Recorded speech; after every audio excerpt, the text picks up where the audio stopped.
Continuação da leitura do livro O Efeito Sombra. Passo 3.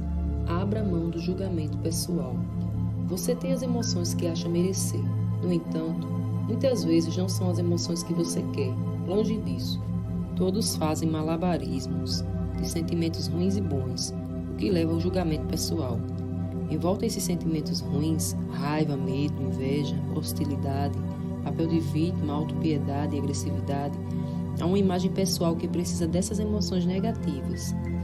Não há duas pessoas que as utilizem da mesma forma. Construímos nossa identidade de maneira ímpar. Algumas pessoas usam o medo para motivar a si mesmas na superação de desafios. Outras o utilizam para se sentirem independentes e vitimadas. Algumas lançam mão da raiva para controlar qualquer um que esteja à vista. Outras temem a raiva e jamais a demonstram. No entanto, seu senso de self e, consequentemente, a autoestima está atado a todos os sentimentos que você possui. Todas as emoções são válidas, de uma maneira ou de outra, mas quando você acrescenta o ingrediente do julgamento próprio, qualquer emoção pode ser danosa. O amor já destruiu vidas quando mal empregado, desvirtuado ou rejeitado. Estava apenas tentando ajudar. Parece uma afirmação positiva, originada pelo carinho, porém, com que frequência ela mascara uma intromissão indesejada. Você pode moldar uma imagem própria isenta de julgamento, sempre que quiser. Incontáveis pessoas querem fazê-lo, quase na mesma proporção dos especialistas que nos dizem como. Contudo, se suas emoções têm efeitos negativos, você não será capaz de criar o self que deseja. É muito difícil se sentir bem consigo mesmo, quando emoções primais como a raiva e o medo têm permissão para fazer o que querem. Então, o que você faz? Se a repressão não funciona, tampouco funcionará deixar que as emoções negativas transcorram livremente. Dou grande valor à compaixão. Se você pode olhar para si mesmo e dizer, tudo bem, eu entendo, está fazendo duas coisas de uma só vez, assumindo o julgamento de suas emoções e dando a si mesmo a permissão de ser quem você é. A compaixão é uma emoção que tende a fluir de dentro para fora. Esquecemos de dá-la a nós mesmos. Fui lembrado disso em um encontro marcante que tive com uma jovem que veio me fazer uma pergunta. Sempre ouço as pessoas, disse ela. Só estava imaginando. Será que estou indo longe demais com minha compaixão? Pedi que ela descrevesse o que acontece quando ela ouve as pessoas. É estranho, ela respondeu. Quando me levanto pela manhã, ouço minha família com compaixão. Sempre fui assim desde criança. No trabalho, as pessoas me contam seus problemas, porque sabem que tenho compaixão. Mas recentemente, até as pessoas na rua, estranhos absolutos, de repente começaram a me abordar e contar seus problemas. Ouço todo tipo de história. E você sempre dedica um tempo para ofertar compaixão? Perguntei. Ela assentiu. Não creio que esteja se prejudicando, falei. Ela pareceu aliviada. Na verdade, continuei. Acho que você é notável sem perceber. Fico grato por você existir. Aquilo foi inesperado e ela ficou constrangida. Poucos de nós podemos dizer que nosso principal problema é o excesso de compaixão pelos outros. Mas há algumas ciladas, disse a ela. A compaixão é sinônimo de pena. A palavra compaixão significa sofrer com. É onde se deve estabelecer um limite. Sua compaixão será mal utilizada se isso a exaurir. Ela não pode sufocá-la nem fazê-la se sentir mal com uma pessoa por quem você sente compaixão. Quando é válida, a compaixão é tão valorosa para aquele que dá quanto para o que recebe. Depois, pensei em como isso se aplica ao self. Dentro de cada um de nós há uma voz que persiste em julgamento. Podemos chamá-la de consciência ou superego, mas é uma voz que não vem de um juiz de fora ou de nossos pais. Ela age de modo independente, analisando o nosso valor, o que estamos pensando. Digamos que se sinta injustamente zangado com alguém e depois culpado por ter extravasado a raiva. A voz de julgamento em sua cabeça diz, você está errado, provavelmente se encrencou e merece isso. Talvez essas palavras sejam úteis de alguma forma, mas essa voz julgadora é apenas você. Portanto, ao julgar contra você, na verdade, a voz está julgando contra ela mesma. Não há um juiz independente e objetivo lá dentro. A voz que o rotula como errado ou mal é um personagem de ficção, e o que você perceberá é que esse personagem nunca tem compaixão. Para manter o poder sobre você, a voz tem que intimidá-lo. O que aconteceria se você começasse a ter compaixão por si mesmo? O juízo interior começaria a se dissolver.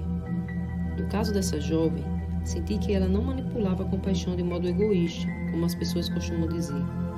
Depois de ver quanto meu amigo está mal, sinto-me bem melhor comigo mesmo. Em vez disso, deixava que sua compaixão fluísse, ouvindo e abrindo um canal. Precisamos fazer igual por nós mesmos. Melhor ainda se esse canal conduzir a Deus. Em sua máxima, a compaixão tem um papel de cura.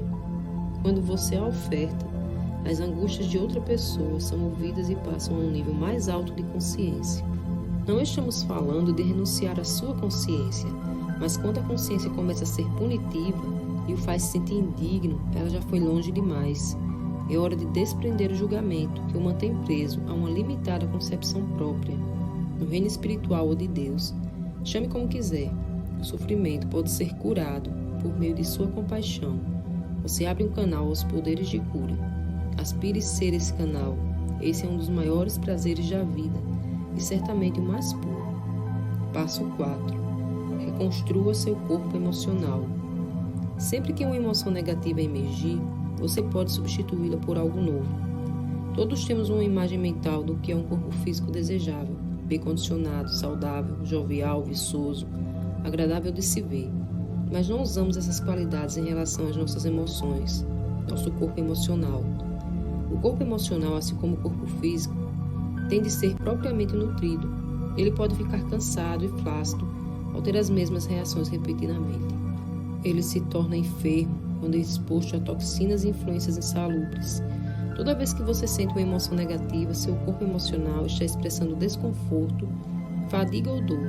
Preste atenção a esses sintomas da mesma maneira como faria com uma dor ou um desconforto físico. Se você tivesse uma pedra no sapato, não hesitaria em removê-la. No entanto, quanto tempo você já suportou as pedras espirituais de seu sapato? De várias formas, nossas prioridades devem ser revertidas. Pense no tempo e no dinheiro gastos para evitar o envelhecimento. Empenhamos um esforço enorme para garantir um corpo saudável e funcional até a idade avançada. No entanto, ironicamente, é o corpo emocional que é imune ao envelhecimento. Não há motivo para que as emoções envelheçam, porque a fonte de frescor e renovação está sempre à mão. Seu corpo emocional deve permanecer vigoroso, alerta, flexível e agradável às experiências. Acho que uma única frase, a leveza do ser, engloba todas essas qualidades. As crianças naturalmente sentem a leveza do ser. Elas brincam e riem, esquecem os traumas e rapidamente se recuperam. Qualquer coisa que sintam, logo vem à superfície. Esse período descontraído pode não durar muito. Observando uma criança atentamente, você pode ver o começo das tendências que levarão ao sofrimento futuro, conforme a sombra ensina suas táticas de projeção, culpa, remorso e todo o restante. É por isso que reconstruir o corpo emocional em longo prazo é a melhor estratégia para todo mundo. Seu futuro depende da eliminação do seu passado. A chave é ter uma perspectiva que você pode implementar todos os dias. O que não faltam são conselhos detalhados neste livro e em muitas outras fontes. Porém, sem uma perspectiva, até mesmo o melhor dos conselhos fica esmo e fragmentado. Uma perspectiva para a reconstrução do corpo emocional inclui ao menos alguns dos pontos a seguir: tornar-se mais inteiro, aprender a ser resiliente, dissipar os demônios do passado, curar antigas feridas, esperar o melhor de si mesmo, adotar ideias realistas, empenhar-se, ser generoso principalmente com sua alma, enxergar além dos medos, aprender a autoaceitação, comunicar-se com Deus ou seu eu superior. O mais importante na reconstrução do corpo emocional é se tornar mais inteiro. As emoções não podem ser remodeladas isoladamente. Elas se fundem, se mesclam, os pensamentos, ações, aspirações, desejos e relacionamentos. Todo sentimento que você tem se desloca de maneira invisível rumo ao ambiente, afetando as pessoas ao redor, a sociedade e o mundo. Depois de ter trabalhado com milhares de pessoas ao longo dos anos, pude perceber que sem a plenitude, tudo o que conseguimos criar é uma mudança superficial. Sendo assim, vejamos se é possível abordar sua vida como uma realidade, um processo que engloba todo o pensamento e a ação que você já teve ou terá. Isso pode soar um tanto sufocante, porém, para escapar da névoa da ilusão, a única maneira de sair é a realidade. Na verdade, só há uma realidade. Você não tem como se separar dela, nem vai querer, uma vez que puder enxergar a enorme vantagem de viver na plenitude.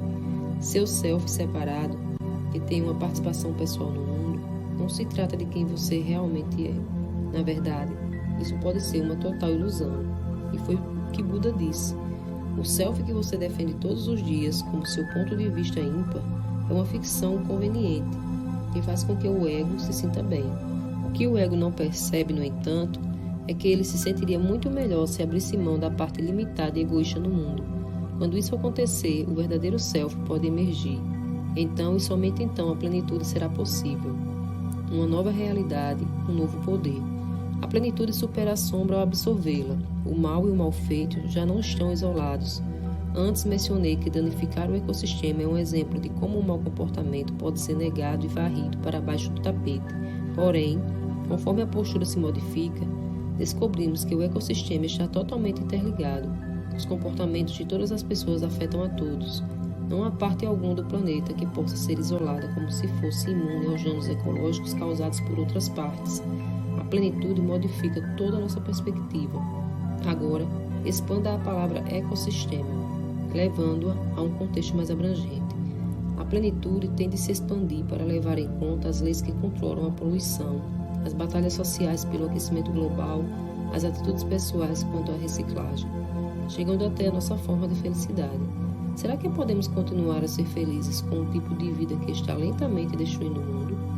Tudo o que você possa pensar engloba o ecossistema. Ele é a teia dos relacionamentos nos quais todos temos papel atuante. Se você compreender a teia de relacionamentos como um local invisível onde tudo se une, começará a enxergar a plenitude onde um dia existiram divisões. No atual debate sobre o meio ambiente, dois caminhos permanecem abertos. Podemos continuar a negar o problema ou podemos encará-lo. O primeiro caminho é uma falsa solução, porque ele não resolve a culpa e o medo oculto da destruição ecológica e dos futuros desastres. O segundo caminho elimina o medo e a culpa da única maneira viável, resolvendo o problema que leva a essas emoções. O mesmo se faz verdadeiro para a sombra. O problema pede uma abordagem holística para que seja resolvido. A negação é uma solução falsa. Se você reconhecer e abraçar sua sombra, na verdade isso será reconfortante, pois a vida toda é reconfortante. Isto é, a vida existe para sustentar a si mesma. Quando nos detemos no drama do bem versus o mal, impomos nossa perspectiva limitada. Afinal, mesmo quando alguém está cometendo um crime violento ou indo para a guerra, ou vitimando a outra pessoa, as células e os órgãos do malfeitor não param de funcionar.